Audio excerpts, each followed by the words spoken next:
नाशिक विधान परिषद निवडणुकीत महायुतीच्या उमेदवाराला पाठिंबा देण्यास गोकुळ गीतेंचा नकार।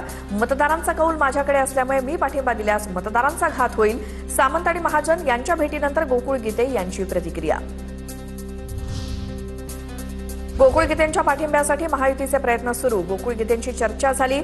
त्यांच्या कुठल्याही अटी नाहीत। सकारात्मक निर्णय होईल। सकारात्मक निर्णय होऊन गुड न्यूज मिळेल। गिरीश महाजनांची प्रतिक्रिया। दरम्यान काल गिरीश महाजन, सामंत आणि दादा भुसेंची गोकुळ गीतेंसोबत चर्चा झाली। नाशिकमध्ये भाजप बंडखोर प्रसाद हिरेंची निवडणुकीतनं माघार। गिरीश महाजन आणि उदय सामंत यांच्या मनधरणीला यश। गोकुळ गीतेंचा मात्र अद्याप पाठिंबा नाही। छगन भुजबळांकडनं राज्यसभेच्या जागेवरनं नाराजी व्यक्त। मी कबड्डीचा खेळाडू, बुद्धिबळाचा नाही। भुजबळांचं सूचक वक्तव्य। तर दुसऱ्याच्या मुलांना जो न्याय तोच मलाही मिळावा, पक्षाकडे मागणी। नाशिकच्या येवल्या ठिकठिकाणी भुजबळांच्या नाराज कार्यकर्त्यांचे बॅनर। राज्यसभेची उमेदवारी राजेंद्र जैन यांना देण्यात आल्यामुळे साहेब निर्णय घ्या, अशा आशयाचे नाराज कार्यकर्त्यांकडून बॅनर लावण्यात आले। रायगडची जागा सोडण्याच्या बदल्यात आम्हाला पालकमंत्रीपद मिळणार आहे। वाट बघतो आहोत, लवकरच निर्णय होईल। भरत गोगावलेंचा दावा। तर पुन्हा दगाफटका झाला तर पुढे बघून घेऊ, असा देखील इशारा। रायगडच्या पालकमंत्रीपदाबाबत फारशी अडचण शिल्लक राहिलेली नाही। सुनील तटकरेंची प्रतिक्रिया। तर पालकमंत्रीपदाबाबत मुख्यमंत्री निर्णय घेतील। सुनील तटकरेंची चर्चा झालेली आहे। उपमुख्यमंत्री एकनाथ शिंदेंची प्रतिक्रिया। कोकण विधान परिषद बिनविरोध होणं संशयास्पद। घोडेबाजाराच्या चर्चांना वाव। महेंद्र दळवींची सुनील तटकरेंवर टीका। तर त्यांच्या मनानुसार झालं नाही म्हणून ते बोलतात। तटकरेंची महेंद्र दळवींवर प्रतिक्रिया। देशात 50-60 वर्ष राजकारणात काँग्रेसची मक्तेदारी होती। राजकारणातले हे साधू अंगाला भस्म लावून बसले होते का? संजय राऊतांच्या घोडेबाजाराच्या आरोपांवरती सदाभाऊ खोत यांची टीका। आता टॉप 9 मोठ्या बातम्या बघूयात। 2029च्या निवडणुकांच्या पार्श्वभूमीवर पंतप्रधान पदाचा चेहरा ठरवावा लागेल।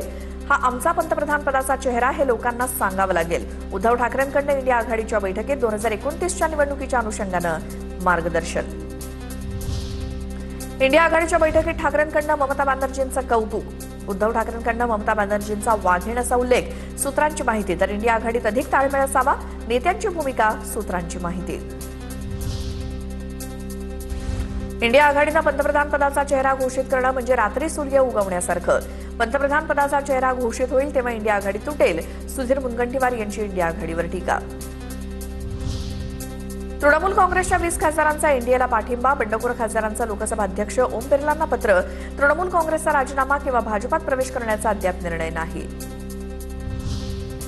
राष्ट्रवादीचे माजी महापौर दत्ता धनकवडे आणि त्यांच्या कुटुंबाचं नाव मतदार यादीतनं गायब।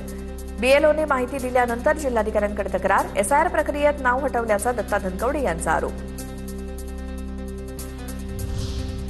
विधान परिषद निवडणुकीत मतफुटी टाळण्यासाठी भाजपची खबरदारी। नागपुरातील भाजपचे नगरसेवक उद्यापासून गोवा दौऱ्यावर। 3 दिवस गोव्यात मुक्कामी राहिल्यानंतर मुंबईत येणार। 15 जूनपासून प्रशिक्षण वर्गाला सुरुवात होणार। राष्ट्रवादीच्या वर्धापन दिन सोहळ्यामध्ये बदल। राष्ट्रवादीचा वर्धापन दिन 10 तारखेऐवजी 11 तारखेला होणार। तटकरेंची माहिती। 10 तारखेला पंतप्रधान नरेंद्र मोदींनी एनडीएची बैठक बोलावली असल्याची तटकरेंची प्रतिक्रिया। चित्रपट महामंडळ निवडणूक निकाल। नीलम शिर्केंचं आरोपांना उत्तर। नीलम शिर्के म्हणून अर्ज भरला होता, नीलम उदय सामंत म्हणून नाही। नवरा मंत्री आहे तर त्यांनी मंत्रिपद किंवा मी अभिनय सोडावा का? शिर्केंकडून सवाल उपस्थित। शक्तीपीठ महामार्गाविरोधात आज कोल्हापुरात मोर्चा। कायदा सुव्यवस्था अबाधित राखण्यासाठी मोर्चेकऱ्यांना नोटीस। शक्तीपीठ महामार्गाविरोधी संघर्ष समितीच्या सर्व प्रमुख पदाधिकाऱ्यांना नोटिसा। टॉप 9 महत्त्वाच्या बातम्या बघूयात। मुंबई टँकर असोसिएशनच्या संपाचा आजचा दुसरा दिवस। केंद्राच्या नव्या नियमांविरोधात टँकर चालक संघटना आक्रमक। अनेक टँकर चालकांना जिल्हाधिकारी कार्यालयाकडून नोटीस। जिल्हाधिकाऱ्यांच्या बैठकीत तोडगा नाही। मुख्यमंत्र्यांसोबत आज बैठकीची शक्यता। टँकर चालक संपावर गेल्यामुळे बांधकाम व्यवसायाला फटका। मुंबईत बेस्ट बसचा दादर प्लाझाजवळ भीषण अपघात। एकाचा मृत्यू तर 3 जण गंभीर जखमी। चालकाचं नियंत्रण सुटल्यामुळे अपघात झाल्याची माहिती। शिवाजी पार्क पोलीस ठाण्यात गुन्हा दाखल। मुंबई हायकोर्टाचे माजी न्यायाधीश गौतम पटेल आणि त्यांच्या कुटुंबियांना मागील 10 दिवसांपासून 10 महिन्यांपासून अज्ञातांकडून धमक्या। 2024 मध्ये दाऊदी बोहरा समाजाचा खरा वारसदार निश्चित करण्याच्या दिलेल्या निर्णयामुळे धमक्या आल्याचं स्पष्ट।